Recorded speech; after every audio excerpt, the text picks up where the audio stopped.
Hey everybody, this is Alex Merced. And again, if you've been enjoying these AI productivity videos, make sure to like and subscribe. Okay, so that way you guys don't miss future videos. Good stuff.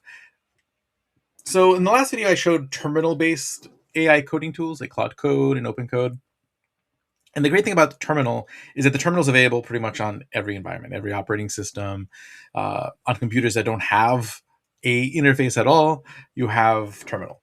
Okay, but a lot of people still really prefer using some sort of interface. I know I do. I mean, when I generally write code, I generally would use like Visual Studio Code in the past. So then what happened is that a bunch of companies started forking Visual Studio Code, so making alternate versions of it that had more AI features built in. Probably the most famous of them being Cursor, and then others being like Windsurf, Anti-Gravity, which is what I'll be using today. There's another one that's just like a whole separate code base called Zed. But they basically give you this sort of more graphical interface that's more built for like coding. But again, it doesn't just have to be for coding. I use this for all sorts of things. Because again, an AI agent, an AI model doesn't care what you're doing, it just cares to answer your question. So in this case, I'm doing it in the same folder that I did the Claude open code video in, so you can see all the things that we built from there. And essentially the way these generally work is that you're going to have the agent available here on the left. Okay, so I mentioned before that with a Claude code, you have to use Claude, so you have to have a membership with Anthropic. For open code, you could have pretty much a membership with anywhere and use open code. So open code is by far the most open option. And then with anti-gravity, you have to have a Google membership. Okay, a Google Pro account, a Google Ultra account, and then basically you have options to use all these different models, okay, to work with your code. Okay, again, we'll just do some of the same examples. So let's say, hey, I want to make me a Python script that will create a Mad Lib after asking me several questions. So I can ask it to make something. So I can ask it to write some code. Now, of course, as I've mentioned before, that if you're doing much larger bits of code, there's going to be a lot more best practices and other sort of setup that you're going to want to do to really kind of effectively do that. This is not what this video is about. This is more introducing you to these tools. And then in the future, I'll kind of go over deeper tips. But there's already a lot of sort of AI coding content out there.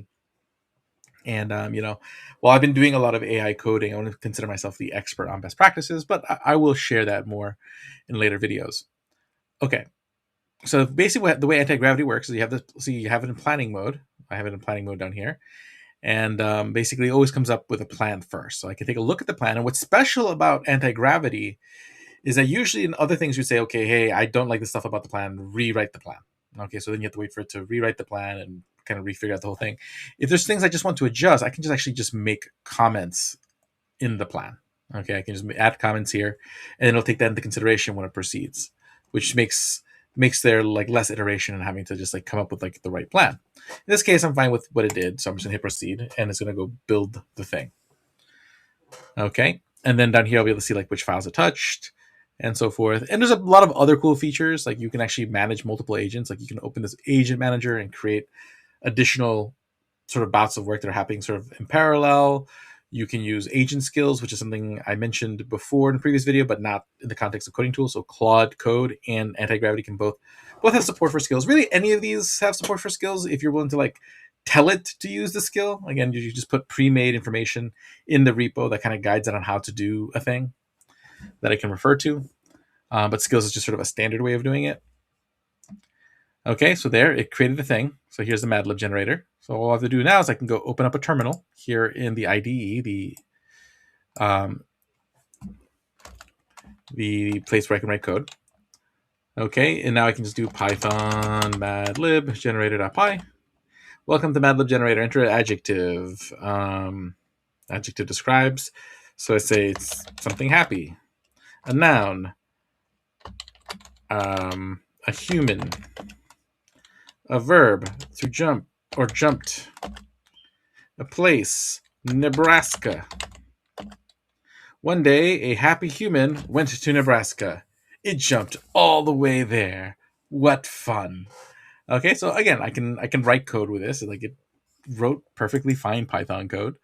I've built the whole libraries and whole pieces of enterprise software in languages like Python and Rust using this.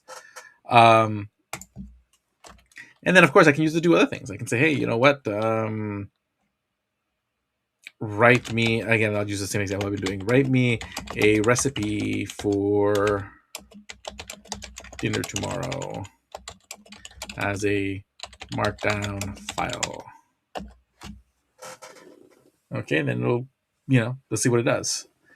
What I liked about when we did it in open code is that open code I would actually ask me sort of like what is my like preferred diet and things like that. It took a few extra steps, which was kind of cool. Okay, I'm thinking spinach ricotta stuffed shells. That sounds delicious.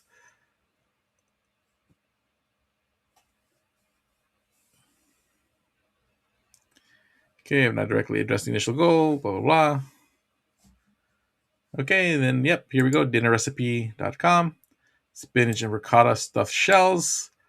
And, here's all the details of the recipe, okay?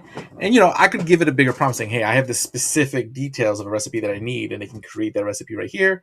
And then I already have it as a file that I can just go attach and send that out, or have it created as a PDF that I can then go attach into an email to a friend. All sorts of really good stuff. I use this a lot for like creating like documentation. Again, doing automations on my local computer and doing things that I want done on the computer, like creating different documents and things like that.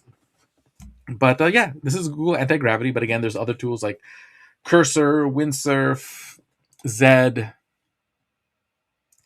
and even the original VS Code has a lot of these features now built in, either whether through extensions or built in natively. So there's no shortage of tools that'll plug into your favorite AI model to do things for you. It's just kind of figuring out which workflow comes naturally to you of all these tools and figuring out sort of what are the things that make your life easier. Like, hey, do you need an AI coding tool if you don't need to code? But hey, if there are some things that can be coded to do things on your computer that will make your life easier, why not? Okay, because basically it's much easier to code out a thing that you want to be done than to try to manage all these different services online to try to meld it to do what you want. Okay, creating a custom thing can do exactly what you want it to do, and it can do it for you. But it oftentimes leveraging code does require you to know at least the basics of how code works, so that way you can take advantage of it a little bit more. But but again, you don't have to use this for coding at all. You can use this for really doing anything: organizing folders, creating to-do lists, managing to-do lists, filling out forms, whatever you can imagine. Yeah, that's it. So I'll see y'all later. Yeah, have a great day. And again, like and subscribe, and I'll see you later.